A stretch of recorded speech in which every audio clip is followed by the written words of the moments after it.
नमस्कार बच्चों, आइए स्वागत करते हैं आप सबको। मेंसुरेशन का एक नया चैप्टर सर्किल लेकर आए हैं। सर्किल का हम हर एक चीजों को ध्यान पूर्वक देखेंगे, किस तरह से सवाल आपसे पूछे जाते हैं, किस प्रकार से सवाल बनते हैं। देखिए, यहाँ यह वृत्त दिया हुआ है। वृत्त के ठीक बीच में जो बिंदु होता है केंद्र होता है। कई बार ये याद रखिएगा, जो बिंदु होता है उसे केंद्र कहते हैं, और केंद्र पर जो बना कोण है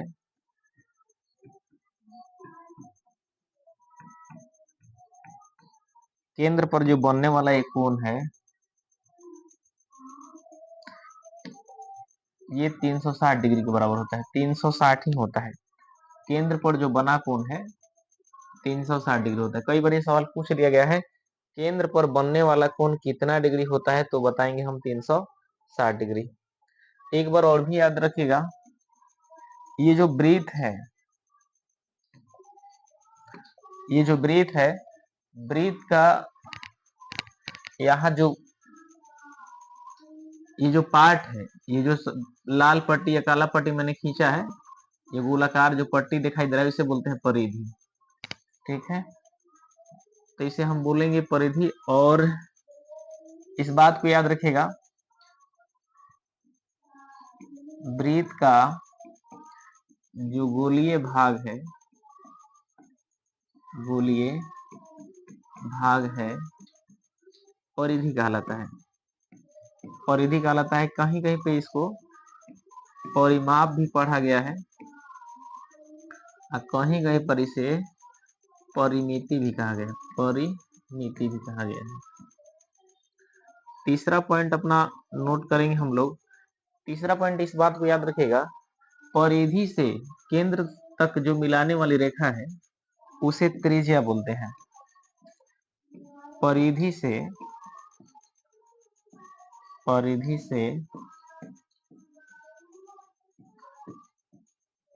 केंद्र तक की दूरी त्रिज्या कहलाता है। त्रिज्या कहलाता है। चौथी बात इसमें याद रखिएगा, वृत्त में बहुत सारे जीवा खींचे जा सकते हैं। ये याद रखिएगा, जीवा कैसा होता है, यानी कि जो लाइन हम खींच रहे हैं पतले पतले, इसे बोलते हैं जीवा। ये जो लाइनिंग खींच रहे हैं, ठीक है ना, ये जीवा कहलाता है। तो ये भी प्रश्न पूछा गया है कि वृत्त के अंदर कितने जीवाएं खींचे जा सकते हैं। मेरे से पतला भी खींचाया जा सकता है। अगर इसका नोक पतला करें तो और भी पतला इसमें खींचा जा सकता है। जैसे हम इसका कलर बदल के आपके सामने खींच रहे हैं कि कितना पतला पतला खींचेगा। ये देखिए कितना पतला पतला खींच रहा है, तो हम इससे भी पतला खींच सकते हैं। तो सवाल ये पूछा जा सकता है कि वृत्त के अंदर कितने जीवाएं हो सकते हैं, तो बताना होगा अनंत।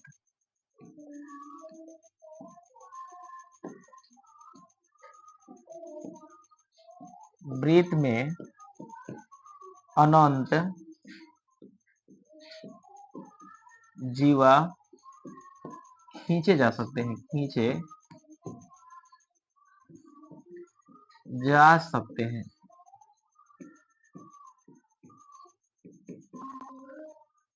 वृत्त में बहुत सारे जीवाएं खींचे जा सकते हैं। जैसे अब ये भी बात याद रखिएगा कि वृत्त में जब अनंत जीवा खींचा जा सकता है तो सबसे बड़ा जीवा का नाम कुछ तो होगा। तो सबसे बड़ा जीवा का नाम दोस्तों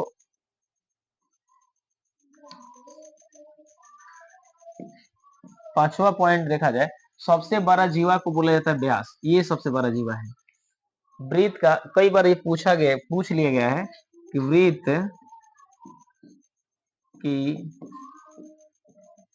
सबसे बड़ी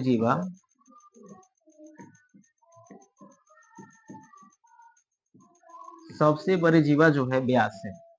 तो आपसे पूछा जाएगा छोटा नहीं, छोटा कह नहीं सकते। वृत्त के सबसे छोटा जीवा का नाम नहीं दिया गया है, न इसका मेंशन किया जाता है।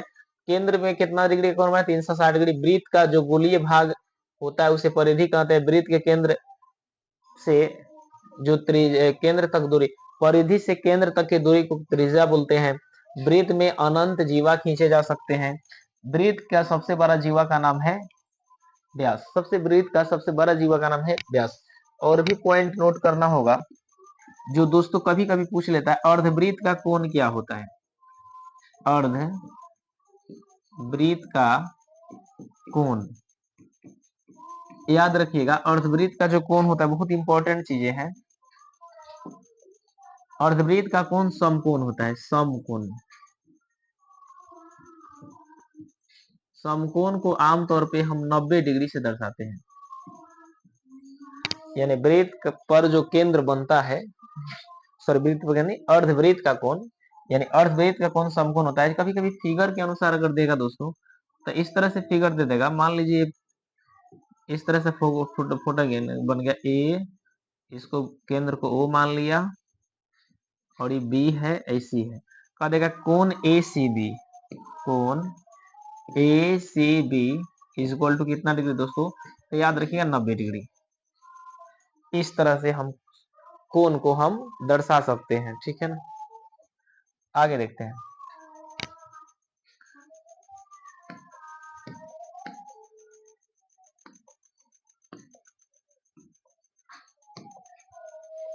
अगर आपसे सवाल पूछा जाए, फिर से बताते हैं, वृत्त है, यहाँ पे जो पॉइंट लगा केंद्र है, और इसे जो हम बोलेंगे, ये जो फिगर है दोस्तों, ये जो आपको फिगर दिखाई दे रहा होगा ना, इन चीजों को क्या बोलेंगे दोस्तों?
2 पाई आर यानी वृत्त का क्षेत्रफल है पाई आर स्क्वायर।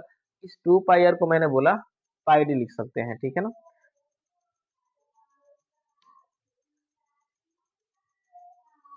आगे हम अर्धवृत्त के बारे में समझेंगे। यहाँ देखिए, ये हो गया अर्धवृत्त, यहां से यहां तक हम बोलेंगे इसे अर्धवृत्त। अर्धवृत्त में ही ज्यादा दिक्कत है। अर्धवृत्त पहला फॉर्मूला, अर्धवृत्त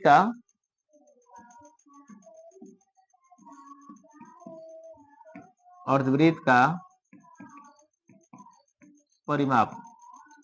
याद रखिए, अर्धवृत्त का जो परिमाप होता है, यहाँ ये जो है ना दोस्तों, ये वाला, ये पूरा पाई आर होगा, इसको बोलेंगे पाई आर।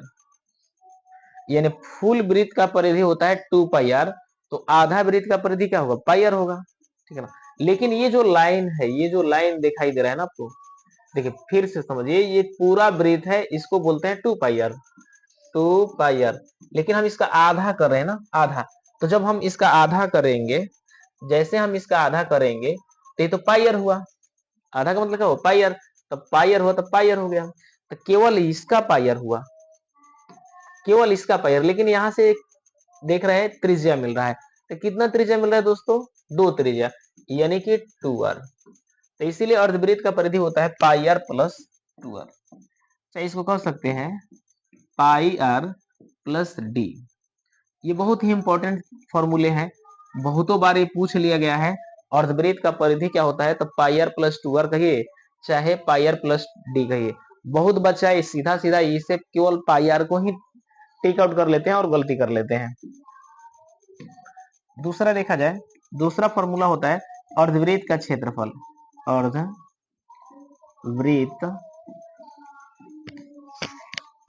का क्षेत्रफल, अर्धवृत्त का क्षेत्रफल बच्चों होता है pi r square, pi r square. अब बट्टा कितना, 2। पूरा वृत्त का परिधि जो होता है पाई आर स्क्वायर होता है, उसमें हम 2 से भाग कर लेंगे तो अर्धवृत्त का होगा, ठीक है ना। इतना फॉर्मूला आपको मालूम होना चाहिए। आइए हम सवालों की तरफ हम चलते हैं।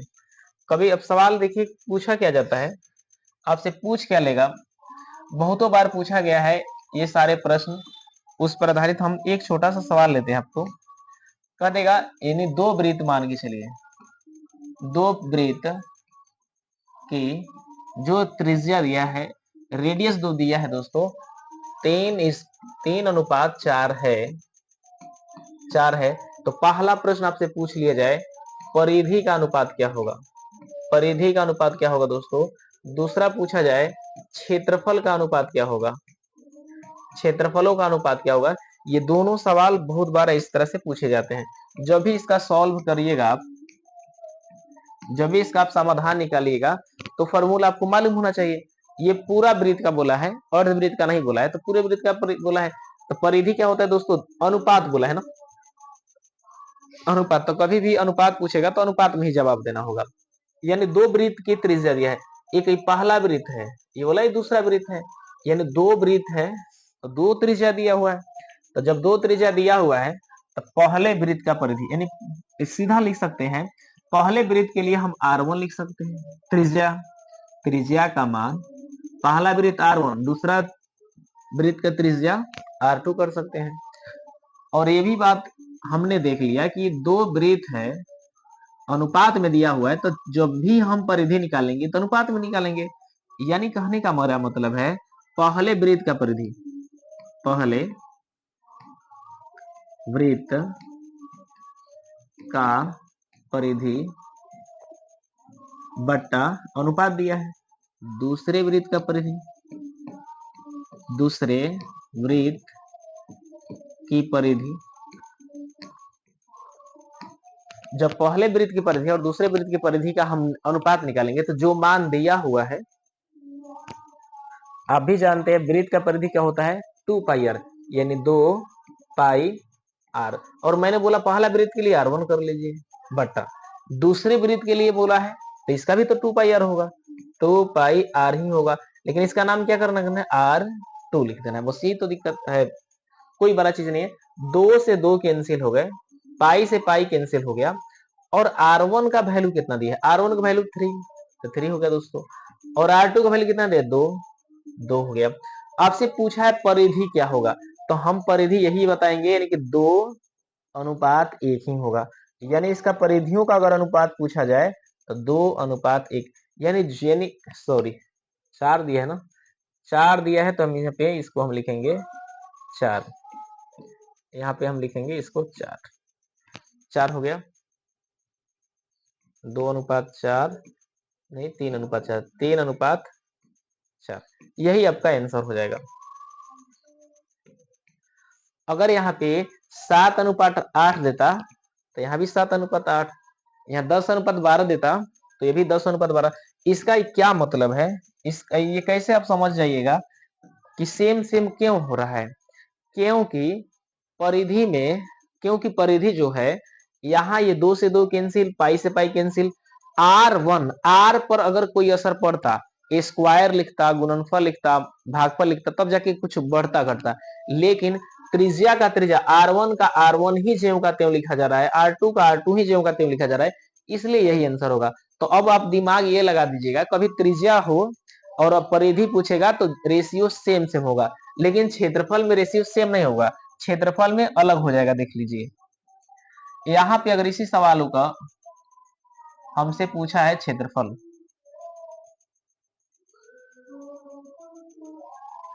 अब इसी चीज का क्षेत्रफल पूछा था, पहला मैंने बता दिया, बी नंबर दिया है क्षेत्रफल पूछा है, क्षेत्रफल, तो क्षेत्रफल लिखेंगे तो सीधे बात अब क्षेत्रफलों का अनुपात लिख देते हैं, क्षेत्रफलों का अनुपात। अब ज्यादा लिखना जरूरी है, पहले वृत्त की त्रिज्या ये नहीं लिखेंगे, पहले वृत्त का क्षेत्रफल, दूसरे सीधा क्षेत्रफलों का अनुपात लगाइए, यानी पाई R² होता है, तो पहले वृत्त के लिए R1 मानेंगे, फिर लिखेंगे पाई R² होता है ये भी, तो इसके लिए पहला वृत्त के लिए 1 लिखे, तो दूसरा वृत्त के लिए 2 लिखेंगे। अब यहाँ देख रहे हैं पाई से पाई कट गया, अब आप दिमाग लिए R1, R से R कटी नहीं, R1 का मतलब पहले वृत्त की त्रिज्या है, तो पहले वृत्त की त्रिज्या कितना दिया है, 3, तो 3 का स्क्वायर हो जाएगा। और दूसरे वृत्त की त्रिज्या कितना दिया है, 4, तो 4 का स्क्वायर हो जाएगा। तो 3 का स्क्वायर जो होगा आपका, 3 का जो स्क्वायर होगा, यहाँ पे 9 होगा और ये 16 होगा, तो इसका मतलब है क्षेत्रफल, इसका आंसर कितना आ गया, 9:, इसका आंसर क्या हो गया, 9:16, यही आपका आंसर होगा, 9:16। ठीक है ना, इस तरह से हम सवालों को बना सकते हैं। नेक्स्ट सवाल को हम देखते हैं, फिर से एक बार इसे हम रिपीट कर देते हैं। आपको कभी भी वृत्त का त्रिज्या दिया जाए, त्रिज्या दे दिया है 3:4, एक स्लाइड हम लेते हैं, जैसे 3:4 अगर त्रिज्या है दोस्तों, परिधि पूछे, परिधि, तो थोड़ा दिमाग लगाइए, 2 से 2 कटेगा, पाई से पाई का, R1 R2 ज्यों का त्यों, यानी कि 3:4 ही होगा। अगर दोस्तों क्षेत्रफल पूछ दे, क्षेत्रफल, पाई से पाई कट रहा है, पहला सवाल के लिए मैंने बोला, ठीक है ना, इस चीज को आप याद रखिएगा, पाई से पाई कट रहा है, R² लिख रहा है ना, तो 3 का स्क्वायर कितना होगा, 9, और 4 का स्क्वायर कितना होगा, 16, 3 का स्क्वायर हो गया 9 और 4 का स्क्वायर हो गया 16।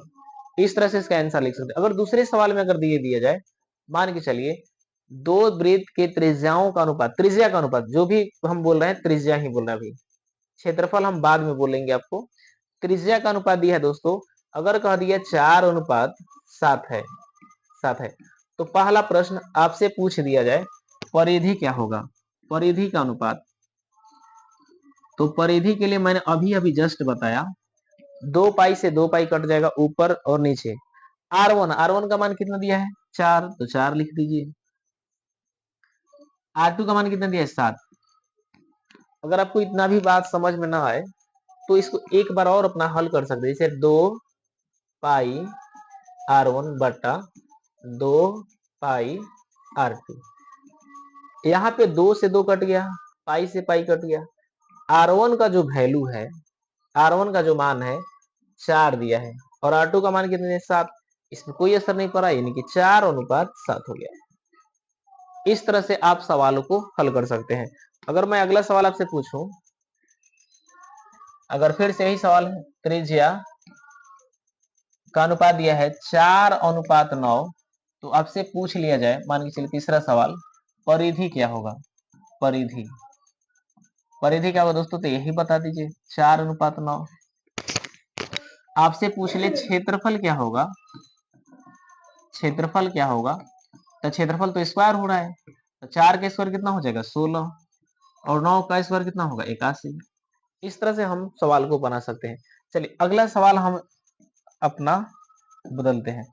कभी कभी क्षेत्रफल देगा दोस्तों, कभी कभी क्षेत्रफल देके त्रिज्या पूछेगा। जैसे मान लीजिए क्षेत्रफल दिया है, कह देगा दो वृत्त के क्षेत्रफलों का अनुपात, क्षेत्रफलों का अनुपात यही ले लेते हैं, 16:81 है, तो त्रिज्या क्या होगा? तो त्रिज्या क्या होगा? अगर इस तरह से आपसे पूछा है तो कोई भी बड़ा चीज नहीं है, बताना। सॉल्व इसका आराम से करिए। सॉल्व जब करेंगे तो सीधा लिखिए पाई r1² बटा, ये क्षेत्रफल का मान दिया, क्षेत्रफल का, पाई r2² बराबर पहला क्षेत्रफल, पहला वृत्त का क्षेत्रफल कितना दिया है? 16 बटा दूसरे दूसरे वृत्त का क्षेत्रफल कितना दिया है? 81। पाई से यहाँ पे पाई कट जाएगा, बचा क्या दोस्तों? r1 बटा क्या बचा? r2। देखिए यहाँ भी स्क्वायर है, यहाँ भी स्क्वायर, इस पर भी स्क्वायर लिखा है, इस पर भी स्क्वायर, तो हम क्या एक जगह स्क्वायर इसका लिख सकते हैं कि ना? यहाँ देखिए, यहाँ भी स्क्वायर है, यहाँ भी स्क्वायर है, दोनों में स्क्वायर स्क्वायर है, तो हम एक जगह स्क्वायर लिख देंगे, तो होगा क्या? होगा यही 16/81। 16/81 हुआ। तो जब यहाँ स्क्वायर है, जब यहाँ पे स्क्वायर दे रखा है, तो क्या हम इसका स्क्वायर है तो यहाँ जाएगा, तो क्या ये रूट लेगा कि ना? तो रूट लेगा 16/81। तो 16 का वर्गमूल कितना होगा? और 81 का वर्ग, 16 का वर्गमूल 4 और 81 का वर्गमूल 9। तो आपसे पूछा है त्रिज्याओं का अनुपात, तो 4:9, यानी त्रिज्या का अनुपात आगे कितना? त्रिज्या का अनुपात आ रहा है 4:9। यही आपका आंसर हो गया। अगर पूछता दोस्तों परिधि, तो त्रिज्या जब मालूम हो ही गया, त्रिज्या जब मालूम हो ही गया, तो परिधि आराम से निकल सकता है। इस प्रकार से ऐसे सवालों को हम हल कर सकते हैं। वृत्त में एक और भी सवाल पूछता है, वृद्धि कर देता है, कभी क्षेत्रफल में वृद्धि कर देगा। तो सुनिएगा, कभी कह देगा त्रिज्या में, सॉरी, त्रिज्या में 2 गुना 3 गुना, यानी गुना गुनी पर आधारित सवाल, गुना एवं गुनी पर आधारित प्रश्न।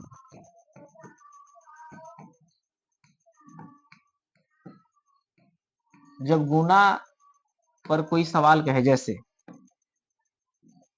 सवाल हमसे बोला कि वृत्त की त्रिज्या में 2 गुना वृद्धि कर दी जाए, तो नए वृत्त और पुराने वृत्त के क्षेत्रफलों का अनुपात क्या होगा? जैसे मैंने अभी बोला वही बोलेंगे। अगर वृत्त की त्रिज्या में 2 गुना कर दिया जाए, त्रिज्या 2 गुना कर दिया जाए, कर दिया जाए, तो नए वृत्त का क्षेत्रफल तथा पुराने वृत्त के क्षेत्रफल, पुराने वृत्त का क्षेत्रफल का अनुपात क्या होगा? ये भी बहुत ही इंपॉर्टेंट चीजें हैं। इसको जब भी सॉर्ट आउट करेंगे दोस्तों, जब भी इसका सॉल्व करेंगे, तो इस बात को याद रखिएगा किस तरह से हमें सॉल्व करना है। त्रिज्या का है 2 गुना, त्रिज्या 4 गुना का है, त्रिज्या 50 गुना का है, त्रिज्या 60 गुना का है। तो मान के चले वृत्त का पहला त्रिज्या जो हम पुराने जानते हैं, है ना, नया वृत्त तो बाद में बनेगा। देखिए कि जब किसी चीज को बढ़ाएंगे घटाएंगे तो नया बनेगा, इसका मतलब पहले से पूछा है। तो पहला त्रिज्या हम मान लेते हैं एक ही इकाई है, एक इकाई है, यानी एक्स कहिए, वाई कहिए, जेड कहिए, ए कहिए, बी कहिए, कुछ भी कहिए, लेकिन कहिए एक भी कह सकते हैं, कोई दिक्कत नहीं है। तो मान लिया जाए ये वृत्त है, इसकी त्रिज्या दिया है x, या फिर मान लीजिए ये वृत्त है, इसको कहते हैं एक इकाई है, कोई दिक्कत नहीं। लेकिन कह रहा है कि त्रिज्या दोगुना कर दिया गया, दोगुना जब किया गया तो इसका आकार तो बढ़ गया, तो मान लीजिए आकार बढ़ गया। अब त्रिज्या इसका हो गया 2, दोगुना हुआ है तो 2x हो गया है। जैसे इसको 1 माने थे दोस्तों, अब 2 हो गया है, 2 हो गया। किसी एक ही फिगर को लीजिए, यानी x वाला भी ले सकते हैं, या फिर 1 या 2 भी ले सकते हैं। आप किसी एक फिगर को लीजिए, दिमाग में ऐसे याद रहेगा तो ठीक है, ऐसे भी होगा, आप बनाते बनाते आप उस चीज को हासिल कर सकते हैं, ठीक है ना। चलिए, तो नया कौन है दोस्तों, नया कौन है, नया ये हुआ, नीचे वाला नया हो गया, ये दोनों तो पुराने हैं, ये है पुराना, पुराना। अब इसी का अनुपात निकाल लीजिए, काम खत्म। सवाल क्या पूछा है, नया पहले बोला है, नया, नया को पहले बात बोला है, पुराना बाद में बोला है। तो नए वृत्त का क्षेत्रफल, यानी नए नए इसको ऐसे लिख दिया, नए वृत्त का क्षेत्रफल बटा पुराने पुराने वृत्त का क्षेत्रफल। नया कौन हुआ दोस्तों, फिर से हम बता रहे हैं आपको, नया कौन हुआ, जो अभी बना, जो अभी बना वो नया होगा, और जो पहले से मेरा x था, नया करके मैंने उसके हालात को 2 गुना कर दिया, ठीक है ना, तो ये 2x हो गया, काम खत्म हो गया। तो वृत्त का क्षेत्रफल क्या होता है, पाई आर स्क्वायर, ठीक है ना। नए का, पुराने भी तो वही है, पाई, क्षेत्रफल तो मैंने कहने का मतलब फॉर्मूला वही है, नया पुराना का मतलब यही में समझिए, पाई, चलिए नया बना है, इसको हम R1 लिख देते हैं स्क्वायर, पाई से पाई कैंसिल होगा।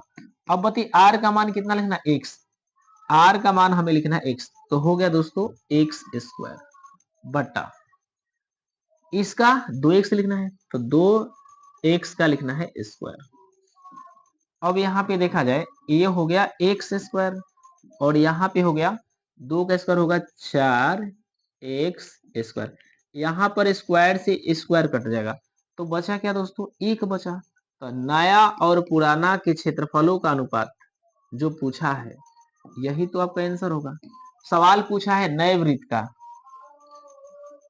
नए पहले का है, सॉरी हमने इधर का उधर कर दिया यार, नया ये वाला है, नया ये वाला है, हमने गड़बड़ कर दिया,